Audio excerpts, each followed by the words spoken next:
Shalom, kembali kita berjumpa. Pelajaran yang hari ini kita akan pelajari, judul besarnya adalah karaktermu seperti ini yang Tuhan suka. Itu bisa dikupas secara tuntas. Judul kecil yang hari ini kita akan cermati adalah jangan mengingini. Saudara, kita baca dua ayat lebih dulu. Dari Roma pasal 7 ayat yang ke-7 dan nanti Ulangan 5 ayat 21. Demikian bunyi firman Tuhan. Roma pasal 7 ayat 7. Jika demikian, apakah yang hendak kita katakan? Apakah hukum Taurat itu dosa? Sekali-kali tidak. Sebaliknya, justru oleh hukum Taurat, aku mengenal dosa. Karena aku juga tidak tahu apa itu keinginan. Kalau hukum Taurat tidak mengatakan jangan mengingini. Satu lagi bacaan dari Ulangan pasal yang kelima, yaitu yang ada di 10 perintah Tuhan. Kita baca ayat 21. Ulangan pasal 5 ayat 21 ada di hukum Taurat, yaitu ada di dalam 10 perintah Tuhan.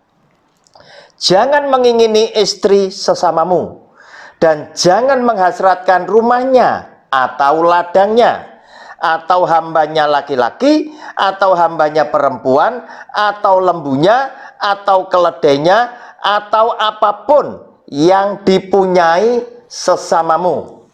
Saudara, kata mengingini itu punya persepsi negatif, kurang bagus. Karena menghendaki atau mengingini barang milik orang lain. Dan kata hukum Taurat itu berdosa.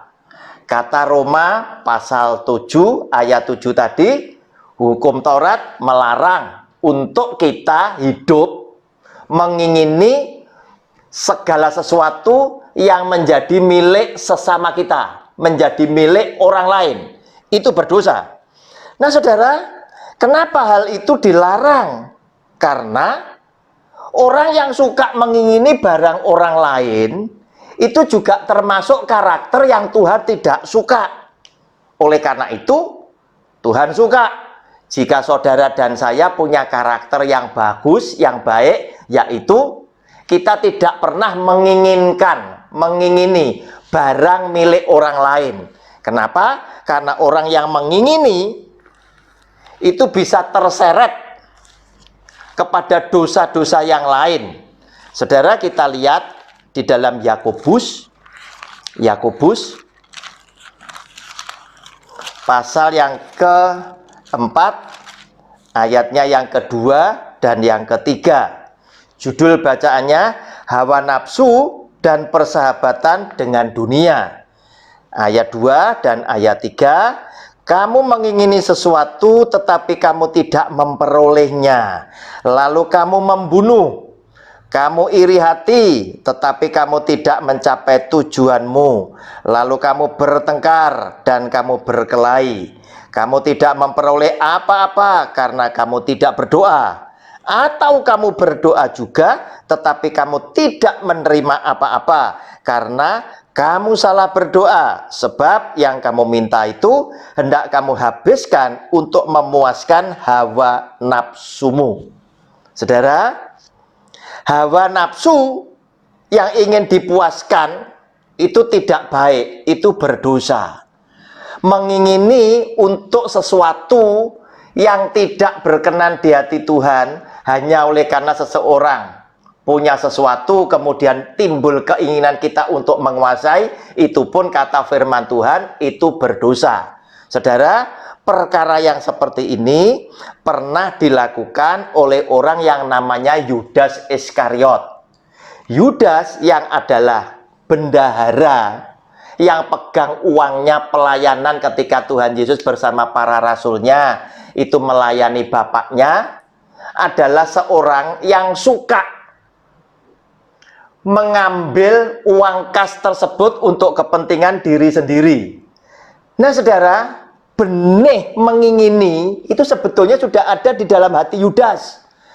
Kemudian dia mungkin merasa apa yang dia bisa selewengkan, dia bisa lakukan untuk korupsi, itu merasa kurang banyak, kurang besar jumlahnya, maka dia mengadakan persekongkelan dengan orang-orang yang ingin membunuh Tuhan Yesus, yaitu ahli Taurat, orang Farisi, dan tokoh-tokoh agama yang pada waktu itu adalah orang yang begitu terhormat, begitu terkenal, begitu punya kedudukan, punya status sosial ekonomi, dan lain sebagainya, yang oleh umat Israel itu sangat disegani, sangat dihormati di bidang agama. Seakan-akan mereka adalah orang yang lebih suci, yang kepada mereka orang minta petunjuk.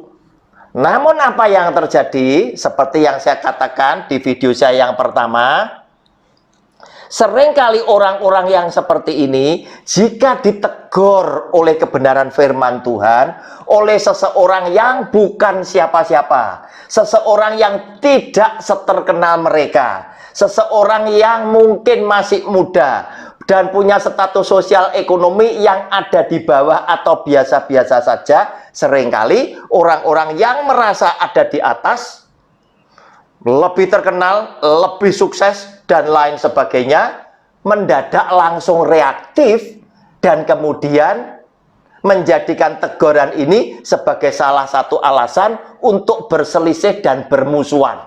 Maka seringkali orang-orang yang seperti ini pun bisa juga lepas kontrol, sehingga mereka punya niat bukan saja untuk berbalik menjadi baik, tetapi bisa punya niat untuk membunuh, melenyapkan orang yang dianggap tidak suka dengan dirinya, melenyapkan orang yang dianggap membahayakan kedudukannya. Maka mereka-mereka inilah yang bersekongkel dengan Yudas Iskariot, dan terjadilah sebuah kesepakatan dengan 30 keping uang perak. Yudas Iskariot diminta untuk menunjukkan di mana sesungguhnya Yesus, Tuhan dan gurunya itu bertempat tinggal, agar supaya mereka pada suatu hari itu bisa menangkap Tuhan Yesus, memperkarakan, mengadili, menghakimi, dan kemudian membunuh dia di atas kayu salib. Saudara, inilah keinginan yang dilakukan oleh Yudas Iskariot demi mendapatkan uang 30 keping uang perak. Dia dengan teganya menyerahkan atau menjual Yesus sebagai Tuhan dan gurunya. Namun pada zaman itu, cara menjual Yesus Kristus Tuhan itu dengan cara yang demikian kasar, tidak sehalus di zaman sekarang.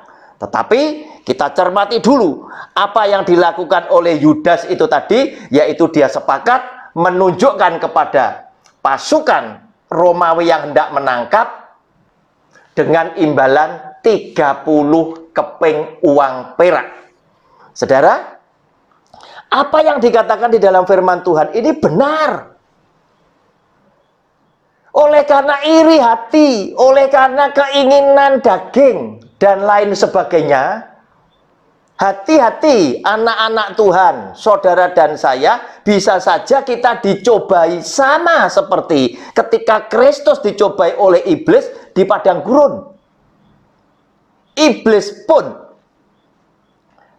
menawarkan cobaan kepada Tuhan Yesus, ubah batu jadi roti. Kemudian jika engkau menyembah kepadaku, maka semua seisi dunia dengan segala kemegahan dunia itu tak berikan kepada engkau. Berikutnya, kesombongan. Jika engkau memang anak Allah, ayo dari atas tempat yang tinggi, engkau terjun ke bawah. Berarti iblis ini mencobai keinginan daging, ubah batu jadi roti.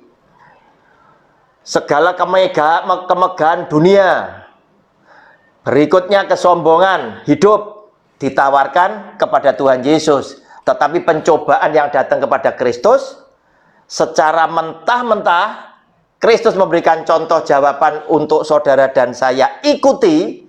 Oleh dia ditolak semuanya. Oleh karena itu hati-hati. Bisa saja iblis menyamar sebagai malaikat terang.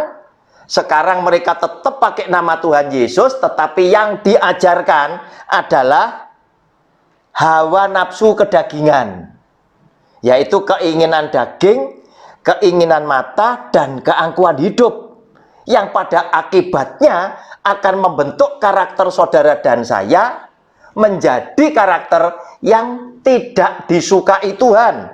Oleh karena Tuhan ingin saudara dan saya memiliki karakter jangan mengingini. Jangan mengingini. Kenapa? Karena kata mengingini punya persepsi negatif, yaitu kita ingin menguasai barang milik sesama kita yang lain. Silakan Anda berjuang, silakan Anda berusaha, sehingga engkau mendapatkan sukses oleh karena Tuhan memberkati. Dan engkau bisa sama dengan sesamamu yang lain. Tetapi yang dilakukan oleh Yudas bukanlah yang demikian.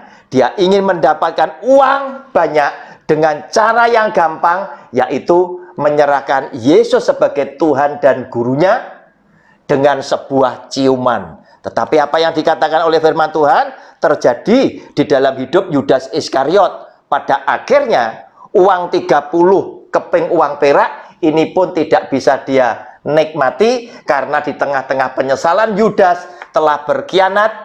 Dia mengambil keputusan bukan datang kepada Kristus memohon pengampunan dosa, tetapi oleh karena tekanan hidup yang luar biasa membuat dia sangat malu di hadapan para rasul yang lainnya, di hadapan masyarakat yang lainnya. Yudas Iskariot sesuai dengan catatan Alkitab mengambil langkah yang salah, yaitu dia mengembalikan uang 30 keping perak ini tadi kepada yang memberi, dan dia mengambil keputusan untuk bunuh diri. Saudara, Tuhan ingin engkau punya karakter yang ia suka, yaitu jangan mengingini milik sesamamu. Shalom, kita berjumpa kembali di video yang akan datang. Amin.